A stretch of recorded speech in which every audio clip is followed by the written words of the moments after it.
Hi friends, welcome in my YouTube channel. आज का जो टॉपिक है वो मनी लॉन्ड्रिंग पार्ट 2 डिस्कस करेंगे हम। पहले जो था, जो लास्ट वीडियो थी वो पार्ट 1 थी मनी लॉन्ड्रिंग का। तो वीडियो काफी लंबी होने के कारण मैंने उसको वहीं पे स्टॉप कर दिया था और आज जो है हम इसका पार्ट 2 डिस्कस करेंगे। पार्ट 2 में हम क्या पढ़ेंगे, हम टैक्स 7 डिस्कस कर रहे थे उसमें, तो टैक्स 7 डिस्कस करेंगे। उसके बाद हम PMLA एक्ट डिस्कस करेंगे जो इंडियन गवर्नमेंट ने बनाया। उसके बाद FATF जो इंटरनेशनल एक्ट है, और उसके बाद जो है लास्ट में हम मनी लॉन्ड्रिंग की स्टेजेस डिस्कस करेंगे। ओके, सबसे पहले हम डिस्कस करते हैं क्या टैक्स हेवन। टैक्स हेवन मैं आपको बता रही थी कि कई कंट्री में जिनके पास जो है काम का कोई रास्ता नहीं होता, कमाई का कोई रास्ता नहीं होता, अपनी कंट्री में जो है टैक्स हेवन बना देती है। मतलब पूरे वर्ल्ड का कोई भी पर्सन जिसने टैक्स चोरी की है, अपना पैसा लाकर जो है वो कहाँ पे उस कंट्री में इन्वेस्ट कर सकता है। जैसे स्विट्जरलैंड है और जैसे जो है मॉरिशस है। इन कंट्रीज में अगर कोई भी कहीं भी वर्ल्ड का कहीं का भी पर्सन जो है आके अपने ब्लैक मनी को, मतलब जिस पर टैक्स पे नहीं किया है, अगर इन्वेस्ट करता है, तो ये कंट्रीज ये कहती है कि हम किसी को भी उसकी इन्फॉर्मेशन नहीं देंगे। उस पर्सन को छोड़ के कोई भी उस कंट्री का प्राइम मिनिस्टर, प्रेसिडेंट या सुप्रीम कोर्ट, हाई कोर्ट, कोई भी किसी भी तरह की इन्फॉर्मेशन मांगेंगे तो हम उसकी इन्फॉर्मेशन किसी को नहीं देंगे। जैसे सपोज हम मान लेते हैं नीरव मोदी का केस हुआ था। अगर वो यहाँ पे स्विट्जरलैंड में अपना जो है पैसा इन्वेस्ट करते, तो स्विट्जरलैंड उसकी इन्फॉर्मेशन जो है किसी को नहीं देगा कि कितना पैसा जो है कब कब कैसे कैसे आया। ओके, तो ये थी टैक्स हेवन कंट्रीज। और जहाँ पे कोई साधन नहीं होता कमाई का, तो वो क्या करते हैं, अपनी कंट्री में टैक्स हेवन बना देते हैं। वर्ल्ड का कोई भी पर्सन अपनी ब्लैक मनी को लाके जो है उस कंट्री में इन्वेस्ट कर सकता है और वो किसी को भी उसकी इन्फॉर्मेशन नहीं देती है, चाहे उसी कंट्री की, जिस कंट्री का वो पर्सन है उस कंट्री की जो है लॉ के अकॉर्डिंग कोई भी जो है उसकी इन्फॉर्मेशन मांगता है। तो ये है टैक्स हेवन। अब टैक्स हेवन जो है मैंने आपको बताया स्विट्जरलैंड में, आपने सुना होगा कि हाँ भी देखो स्विस बैंक में या स्विट्जरलैंड में कितना इंडिया का पैसा जो है इन्वेस्ट हो रखा है। तो वो यही चीजें हैं, ब्लैक मनी जो टैक्स नहीं देते हैं, अपने पैसे को बचा लेते हैं, तो जाके जो है स्विट्जरलैंड में इन्वेस्ट करते हैं। ओके, तो स्विट्जरलैंड में पैसा कैसे जाता है, ठीक है। तो स्विट्जरलैंड में जो पैसा इन्वेस्ट होता है उसी को जो है ब्लैक मनी को व्हाइट में कन्वर्ट करने के प्रोसेस में आता है। मतलब जैसे या तो क्या होगा कि समुद्र के थ्रू जो समुद्री जहाज जाते हैं वहां 2 नंबर में पैसा भेज दिया जाएगा, ठीक है, ब्रीफ केस अटैची किसी में बोरे वगैरह में भर के भेज दिया जाएगा। या फिर क्या करेंगे, फेक अकाउंट खुलवाएंगे। सपोज ईरान में कोई पर्सन है, वहां पे उसकी जो है ब्लैक मनी है, तो वो क्या करेगा, फेक अकाउंट खोलेगा और जो है पैसा ट्रांसफर कर देगा इराक में। इराक वाला जो है क्या करेगा, उसको कैश में निकाल लेगा। पैसा बैंक में कैश में से निकल गया तो उसकी जो है कोई इन्फॉर्मेशन नहीं होती है कि वो पैसा जो है कहाँ गया, ठीक है। फिर इराक वाला क्या करेगा, फिर से कोई फेक अकाउंट में डिपॉजिट कर देगा और फिर किसी और कंट्री में जो है कैश से निकाल लिया जाएगा। फिर ऐसे करके मतलब थोड़ा लंबा टाइम लगता है इसको। तो जो पैसा है वो दोबारा से क्या करेंगे, वो जो है पैसा जो भी अकाउंट फेक अकाउंट के थ्रू ट्रांसफर हो रहा है वो जो है स्विट्जरलैंड में भेजेंगे। अब स्विट्जरलैंड क्या करेगा, लास्ट क्लास में जो है हमने डिस्कस किया था शेल कंपनीज, अगर आपको याद हो, शेल कंपनीज, ये स्विट्जरलैंड क्या करेगा, यहाँ पे पैसा डालता जाएगा उसी कंट्री की शेल कंपनी में, ठीक है। और शेल कंपनी कोई कंपनी होती नहीं है। सपोज इंडिया का कोई पर्सन है, ठीक है, स्विट्जरलैंड शेल कंपनीज में पैसा डालेगा, उसका पैसा धीरे धीरे यहाँ आएगा, थोड़ी देर बाद इस कंपनी को क्लोज दिखा देंगे कि घाटे में थी और वो पैसा जो है इंडियन पर्सन के पास पहुंच जाएगा। मतलब शेल कंपनी में पैसा लगा और शेल कंपनी के बाद जब वो कंपनी बंद हो जाती है तो उसके बाद जो है वो एक तरह से व्हाइट मनी में कन्वर्ट हो जाता है, ठीक है। अब ब्रिटेन की बात करते हैं। आपने सुना होगा कोई भी जो है कोई भी घोटाला करता है, जितने भी हमारे बैंक के घोटाले हुए हैं, घोटाला करके जो है लंदन चलेगी, ब्रिटेन चलेगी, ब्रिटेन की कैपिटल लंदन, ठीक है। अब ब्रिटेन की बात डिस्कस कर लेते हैं कि ब्रिटेन क्यों जाते हैं पर्सन। ब्रिटेन एक ऐसी कंट्री है जिसकी कैपिटल जो है लंदन है। एक ऐसी कंट्री है ब्रिटेन ये कहता है कि अगर कोई भी कहीं से भी हमारी कंट्री में आता है और आके इन्वेस्टमेंट करता है या स्टे करता है, ठीक है, तो हम जो है उस गेस्ट की इन्फॉर्मेशन किसी को नहीं देंगे, ठीक है।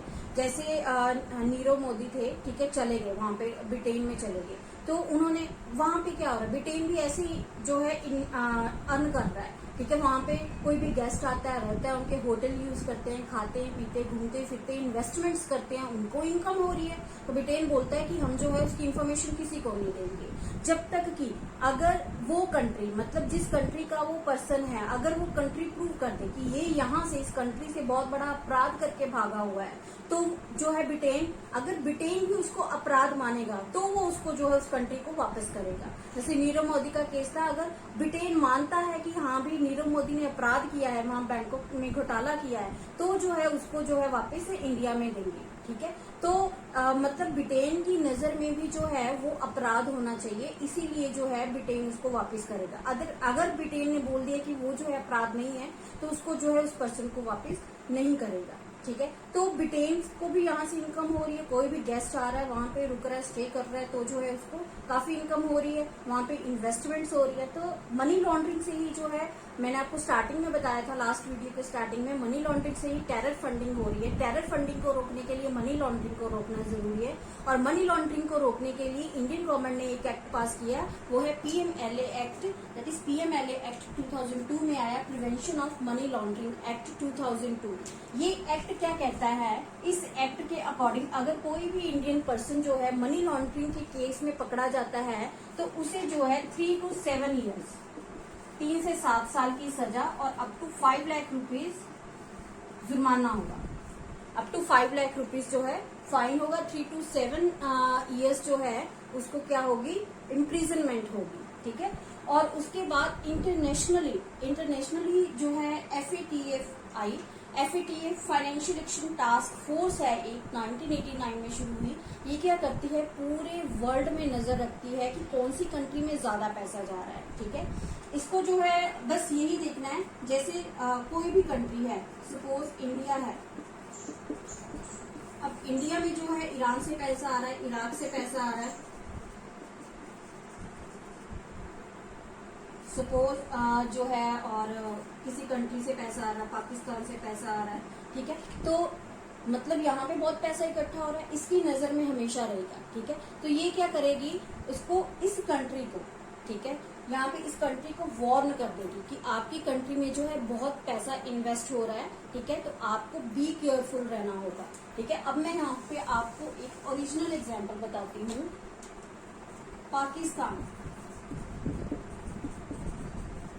पाकिस्तान में बहुत ज्यादा फंडिंग हो रही थी अलग अलग कंट्री से, मैं डिस्क्लोज नहीं करूंगी कंट्रीज का नाम। ठीक है। बहुत कंट्री से जो है इसको पैसा आ रहा था, तो इसने FATF ने जो है इसको वार्न किया कि आपकी कंट्री में बहुत ज्यादा फंडिंग हो रही है और आपकी कंट्री से ही टेरर फंडिंग हो रही है, और जो टेरर फंडिंग हो रही है उससे जो है आने वाले टाइम में आपकी कंट्री की GDP जो है डाउन जा सकती है। ठीक है।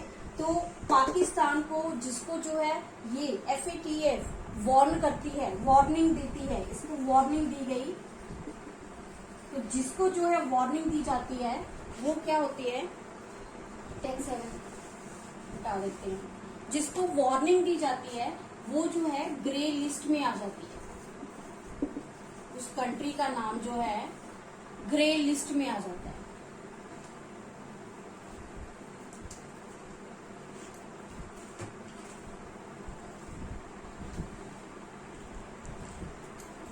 अब ग्रे लिस्ट में जिस कंट्री का नाम आ जाता है तो उसको क्या नुकसान होता है, ग्रे लिस्ट में कंट्री का नाम आने का मतलब है पूरे वर्ल्ड में जो है उस कंट्री की चर्चा हो रही है, और लोग जो है वहां पे इन्वेस्टमेंट, इंटरनेशनल इन्वेस्टमेंट आनी जो है बंद हो जाती है। बड़ी बड़ी जो बैंक्स हैं, ठीक है, जो इंटरनेशनल बैंक्स हैं, उनको लोन देना बंद कर देती है, मतलब पैसा उस कंट्री में आना जो है कम हो जाता है। ग्रे लिस्ट के बाद दूसरे नंबर पे आती है ब्लैक लिस्ट।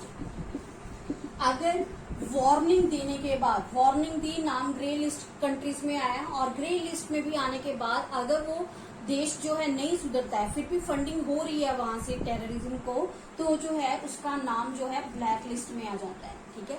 और ब्लैक लिस्ट में अगर नाम आ जाता है तो टोटली स्टॉप हो जाता है उस कंट्री में पैसा आना, कोई भी इंटरनेशनल इन्वेस्टमेंट, कोई भी और कंट्री उसमें इन्वेस्टमेंट नहीं कर सकती।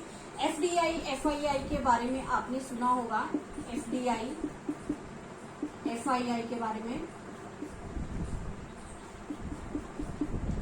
इंटरनेशनल इन्वेस्टमेंट होती है, foreign direct investment, foreign institutional investment. इसके बारे में भी मैं बहुत जल्दी अपनी वीडियो लेके आऊंगी, एफडीआई और एफआईआई क्या होती है और इनमें क्या डिफरेंस होता है। तो यहाँ पे जो फॉरेन से इन्वेस्टमेंट आ रही है वो स्टॉप हो जाती है, ठीक है। तो स्टॉप होने से क्या होता है, उस कंट्री में जो फैक्ट्रीज हैं, मैन्युफैक्चरिंग सेक्टर है, वो स्टॉप हो जाता है, क्योंकि किसी कंट्री की जीडीपी स्ट्रांग होने का, किसी कंट्री की ग्रोथ होने का कारण जो है वो मैन्युफैक्चरिंग सेक्टर ही होता है। अगर इन्वेस्टमेंट नहीं आ रही, पैसा नहीं आ रहा है, तो काम को स्टॉप करना पड़ता है, काम स्टॉप हो जाता है, तो वहां के लोग जो है बेरोजगार हो जाते हैं, अनएम्प्लॉयमेंट हो जाती है और जीडीपी जो है धड़ाम से नीचे आ जाती है, ठीक है। और इंटरनेशनल बैंक, अब इंटरनेशनल बैंक डिस्कस कर लेते हैं।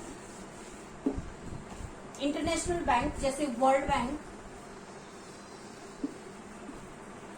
दूसरे नंबर पे आईएमएफ और ADB.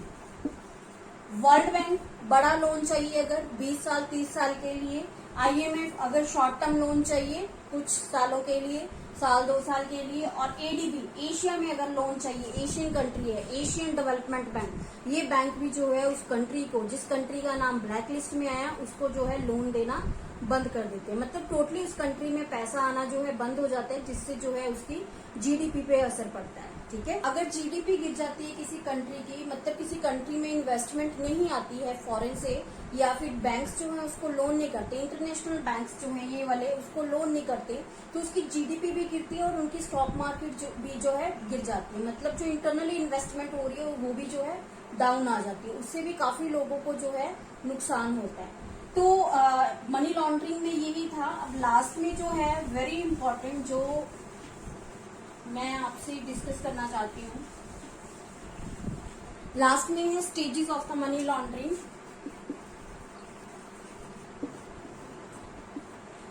Stages of money laundering जो है इसमें सबसे पहली स्टेज आती है प्लेसमेंट,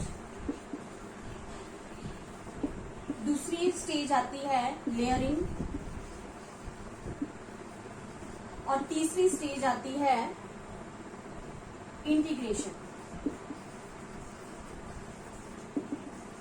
ये तीनों ही stages very important. Direct question आता है कि हाँ भाई फर्स्ट स्टेज का नाम क्या है, सेकंड का नाम क्या है या थर्ड का नाम क्या है। एक्चुअली इन स्टेजेस के थ्रू जो है पैसा वाइट होता है, स्टेजेस को नाम दे दिया गया है, स्टेप्स को नाम दे दिया गया है। जैसे मैं ये सारा आपको बता चुकी हूँ, बस मैं आपको स्टेज बताऊंगी कौन सी है। प्लेसमेंट में जैसे मैंने आपको बताया, फेक अकाउंट खुला के जो है उसमें पैसा डिपॉजिट किया जाता है, निकाला जाता है कैश में, फिर से पैसा डिपॉजिट किया जाता है, फिर निकाला जाता है, मतलब मनी को प्लेस किया जाता है, ब्लैक मनी को प्लेस किया जाता है, that is called placement stage.